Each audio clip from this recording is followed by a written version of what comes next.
and welcome everyone to the 5G Factor. I'm Ron Westfall, Research Director here at the Futurum Group, and I'm joined here today by my distinguished colleague, Stephen Dickens, our VP and lead for the Hybrid Cloud Infrastructure and Operations Practice. I think I got that right. It's a mouthful, but you did, Ron. Well, thanks. I appreciate that endorsement so that now I can turn to what we're going to do on today's show. That's called the 5G Factor, and basically it covers all things related to the 5G ecosystem as well as the IoT ecosystem, and really the major developments that are caught our eye over the last week or so. And so, Stephen, welcome back to the Futurum 5G Factor, and thanks for joining us today. And so, have you been bearing up, between episodes? What have you done with yourself? I know it. Well, anybody who follows me on social media knows that the sort of Rolling Stone doesn't gather any moss. The team keep me busy here, but it's always a pleasure to be on your show, Ron. I think what you're doing with the 5G Factor is really starting to resonate in the market, and the regular cadence of the shows really helping people stay informed. So, always happy to be back. Well, thumbs up. And yeah, we talked about that. And yeah, I agree. And so, yeah, let's do our part and, spread our perspective and some good news, I believe, in today's episode. Back in August, just about a month ago, VMware Explorer 2023 was conducted. And at the show, I think what was a key takeaway is that VMware launched VMware Private Mobile Network. And that is a key component of its overall VMware Edge Cloud Orchestrator solution, also known as VECO. And VECO is not to be confused with Velvet Underground's Nico. It's something that is very much. Got to make sure we get that distinction right there. Right on. So I think we're doing our part, eliminating any confusion. And VECO, I think it's important to note, it used to be VMware SASE Orchestrator, and it's designed to provide unified management for VMware SASE and the VMware Edge Compute Stack. And fundamentally, it targets bridging the gap between edge networking and edge compute. And we'll drill down more on what that really entails. And so, as additional foregrounding, integral to VMware Private Mobile Network is its collaboration with a select set of wireless managed service providers at its beta stage. And the reason for this is that VMware and its partners are aiming to basically reduce and ultimately outright remove the complexity that's quite simply been associated with private mobile networks, and thus enable really enterprises to sharpen their focus on improving their business outcomes. That is, get out of the nuts and bolts of setting up a private wireless network, maintaining it, managing it, et cetera. You get the whole idea. Now, because it's built on VMware Edge Compute Stack, VMware Private Mobile Network offers the service providers that are already using VMware technology capabilities that are integrated into their existing IT management platforms. And I think this is very important because what the last thing any private wireless solution needs is an adoption issue that is too much to overcome. Quite simply, it has to fit into what's already in place. And I know this is something that sounds like it's common sense, but it hasn't actually been the case across the board. And that's why we've seen some choppiness in the adoption of private wireless technologies, private wireless 5G in particular. And so with that in mind, I anticipate that through the offering, VMware can make a difference. That is quite simply broaden the adoption of private wireless technology as well as potentially accelerate it. And that, again, is by easing the management and orchestration processes, especially across its extensive enterprise footprint. So VMware has kind of a built-in advantage here. We all know that when it comes to virtual machines, VMware, as their brand name indicates, is very much joined at the hip there. But also, they have that vast enterprise customer footprint.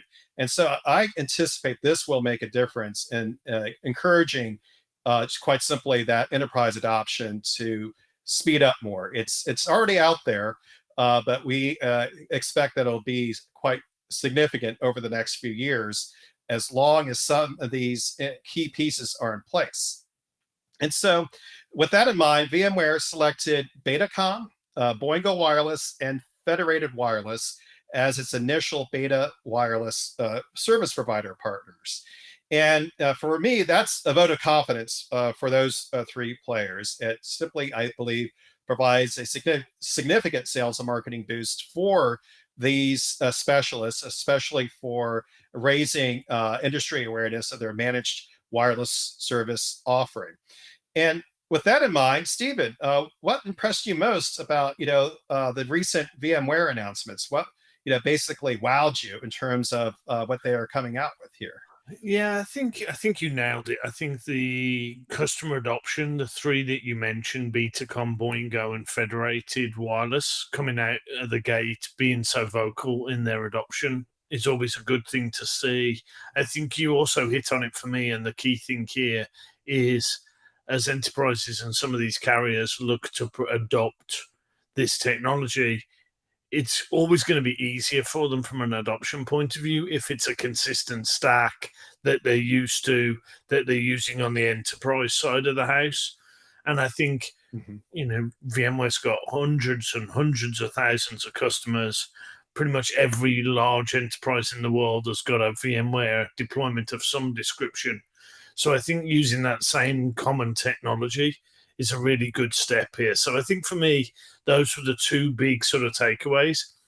I think when you look at this against where Broadcom is from a getting this acquisition sort of Right. rolling through the approval process, it's going to be and how sort of Broadcom's involved in that ecosystem as well. It's going to be really interesting to sort of draw the edge to sort of back office and IT deployment landscape in the sort of newly merged and acquired companies.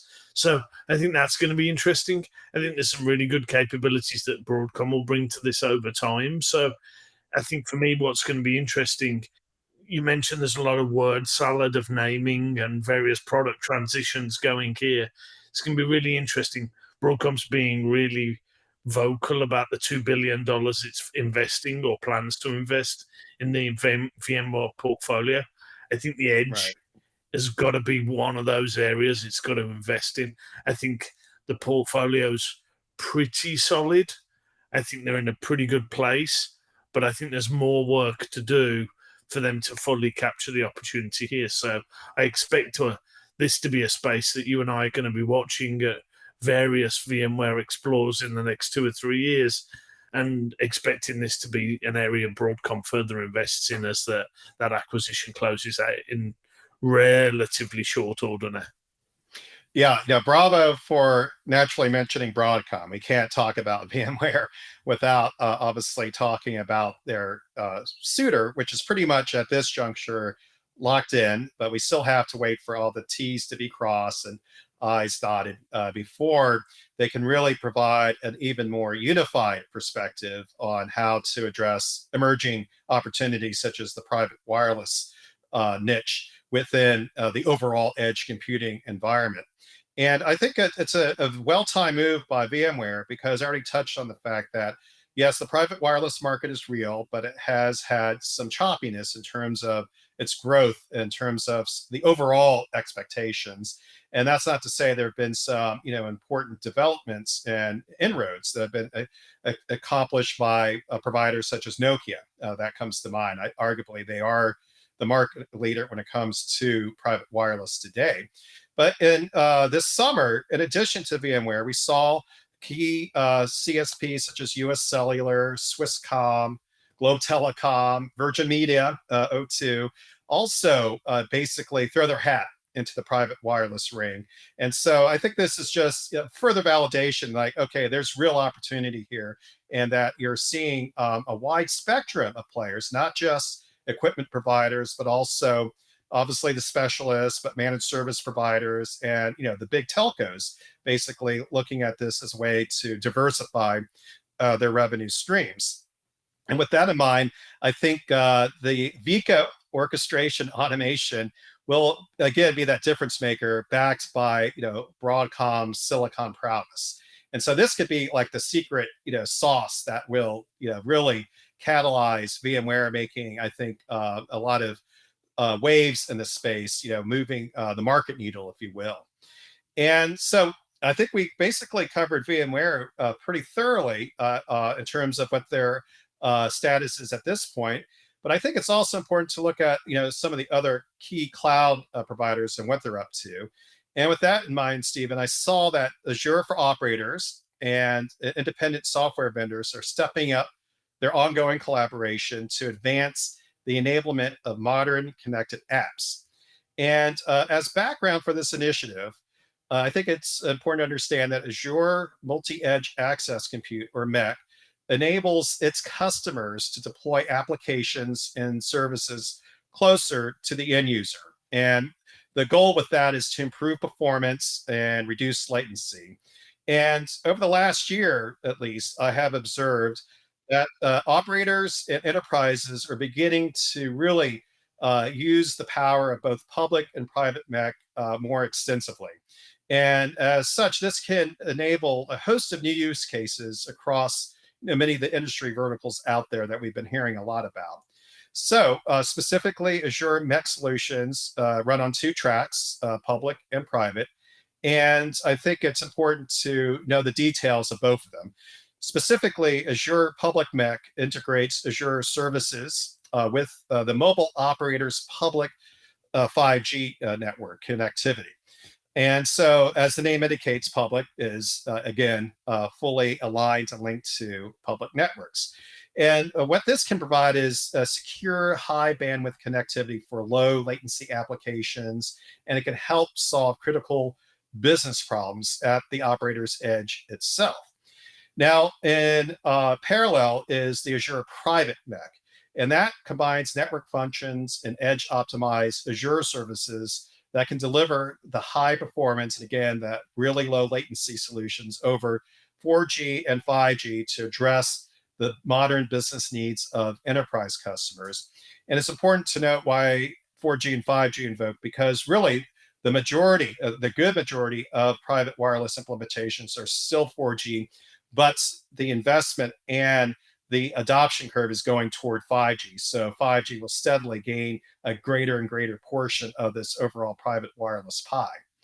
And so with that in mind, when you looked at Azure for operators and their work with independent software vendors, what's your take, Stephen? What impresses you most about what's going on here? Yeah, for me, these independent software vendors or these ISVs play a critical role in helping to develop the modern connected applications across various varied industries that are tailored to specific requirements of the multi-edge access compute landscape. ISVs perform this critical function by bringing key expertise from various domains. And I think that's why Microsoft's partnering here.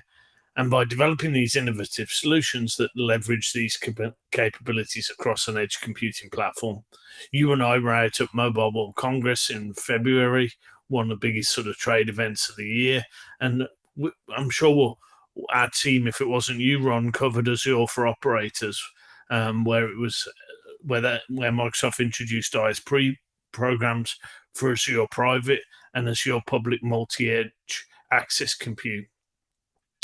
These programs were designed to help partners develop and test modern connected applications that require the low latency and reliable high bandwidth connectivity of 5G. Azure for Operators' expanding ecosystem continues to provide customers with the platform and solutions they need. They need to deploy, manage, and operate their own applications at the edge. I think Microsoft's a key player in this space. I think they understand ecosystems, and I think it's crucial.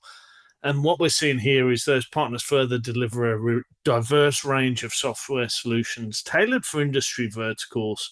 That could be smart cities, it could be industrial IoT, it could be healthcare and retail. So I think it's prudent of Microsoft to partner here rather than try and do everything itself. And what happens here is this level of diversity can allow enterprises to both find and deploy applications that suit their specific and unique needs. This further helps adoption of MEC in both public and private deployments. By building a diverse ISV ecosystem, Microsoft's Azure MEC solutions can ensure compatibility and interoperability with various software solutions. So I think this kind of wrapper layer is good. ISVs provide the support and maintenance services for their applications, Yeah. helping to ensure that the Right. organizations have the right access when deploying and using those applications. And overall, this effort could help organizations overcome their challenges, maximize the value they derive from Edge, and really sort of focusing on how they deliver on some of the business outcomes here. And for me, a thriving ISV ecosystem attracts more customers to Microsoft's platforms. Right. When organizations see a wide range of third party applications and services available, they're more likely to adopt. This is the same as phone apps in your app store. If there's 2 or 3 apps in your app store, people aren't going to adopt your phone. If there's thousands and thousands of apps in your app store, people are going to adopt your phone. It's as simple as that for me here, Ron. And in turn, this leads to increased penetration and adoption of Microsoft's solutions in this space. So I think it's a virtuous circle for all involved here. And the ecosystems are really the way for Microsoft to be going rather than trying to build these vertical stacks itself. Well, I agree wholeheartedly. And I think kudos for shining the spotlight on Azure for Operators' ongoing work with the independent software vendors or the ISVs, because I think this is something that, flies under the radar frequently. And people understand this intuitively. However, it's essential. And I think this is something that can help Azure for Operators to, again, expand their ecosystem influence in terms of encouraging both the service providers and the enterprises to more directly explore and evaluate and prioritize both their private MEC and public MEC offerings. And so this again is demonstrating why the ecosystem aspect is just crucial. This is the only way to make cloud pivotal in terms of how the organizations out there evolve their 5G journeys. And yes, I think we understand that 5G has had a hype issue, but I think a lot of it's the fact that many of the operators still haven't actually deployed what is simply deemed 5G standalone. And until they cut over to the full-fledged capabilities of 5G, that is 5G standalone, emerging away from the 5G non-standalone implementations they had to start out with, that is combining 5G radius with 4G core, which is okay, we got a foot in the door. This is the way to get put our feet into the ocean. But now they have to really take it to the next level and start using 5G standalone. And that's where Microsoft's Azure for Operators can really make a more profound difference because of all the capabilities that 5G standalone uniquely brings to the operator proposition, let alone the ability of the enterprises to fully benefit from 5G capabilities. And speaking of the future and looking ahead, Stephen, I know that our friends at Red Hat are about to host the Open 5G Summit this upcoming November 15th. So that's over 2 months from now. And but I think it's important to understand, what to expect from this event, because I think it does certainly serve as a precursor, a harbinger as to what is going on that is important to the overall 5G ecosystem. And I think what they're emphasizing at this event is, first of all, Open RAN. What is going on? What are the deployment approaches? And for that matter, the monetization opportunities that are working best. And one thing that I think is integral is that the operators are certainly championing Open RAN.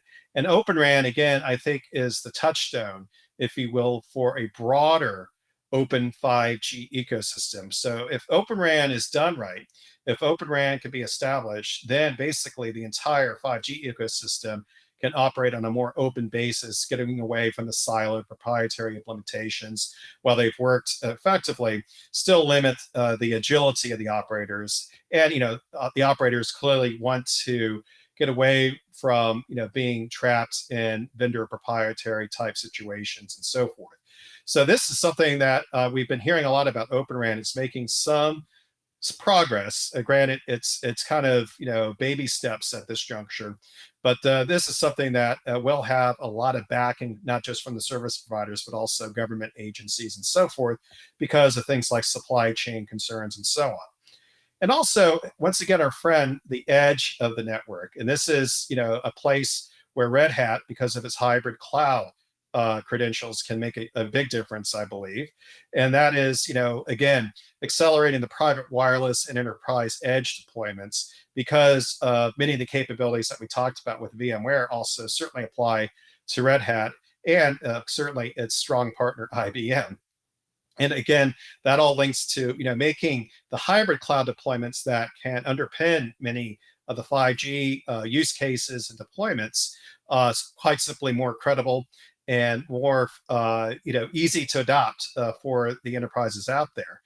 And now with that, Stephen, what are your expectations for Open 5G? What are you looking forward to the most at this point? Well, I think you nailed it with this comment there, Ron, about the sort of parallels between the conversation we had around VMware and Azure for operators. I think the landscape's changing in this space. There's potential for telco cloud and the 5G landscape. It extends beyond merely expediting technological advancements and offers those service providers a cost-efficient means for large-scale deployment. There's emerging opportunities at the network edge, and you touched on that, Open RAN and private 5G networks and IP multimedia subsystems. And those are managed through advanced orchestration and automation. And obviously Red Hat's got an Ansible in this space, as well as OpenShift. And these present an expanded portfolio of avenues for service providers to generate additional revenue. If you look at in the course of this, we'll see, and we've seen, that there's specific instances where service providers are introducing new, novel use cases that are tailored for those enterprise clientele. We talked about some of the specific services in the Azure ecosystem. I think there's an opportunity here to open things up as well. Additionally, we will analyze the integration of unified platform featuring orchestration and automation capabilities, and that's essential for establishing novel market channels for these commercial entities and these service providers. So I think for me, the opening up of the 5G space, the private 5G networks, you touched on it, the edge, it's a combination of some of the enabling technology, the network, and the sort of innovative use cases coming together through some of these ISVs who are focusing on particular sort of applications and use cases. You put that trifecta together, that's where we're going to see the growth.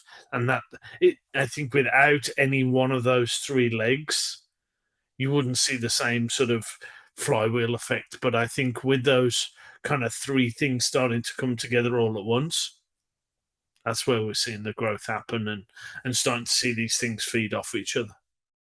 Yeah, I think this is something that can be very attractive to the operators as they advance their 5G journeys using cloud technology. I think we understand that Red Hat, akin to VMware, has a compelling hybrid cloud and private cloud capability built into its portfolio.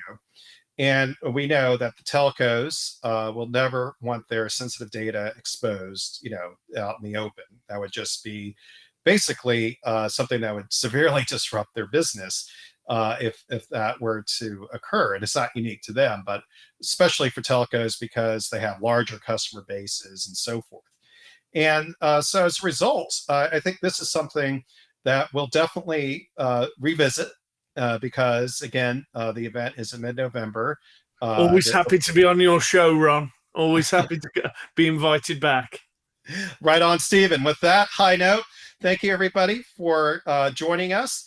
And please, to our viewing audience and our listening audience, thank you for spending time with us. And be sure to subscribe to the 5G Factor. And we look forward to seeing you next time. Good 5G day, everyone.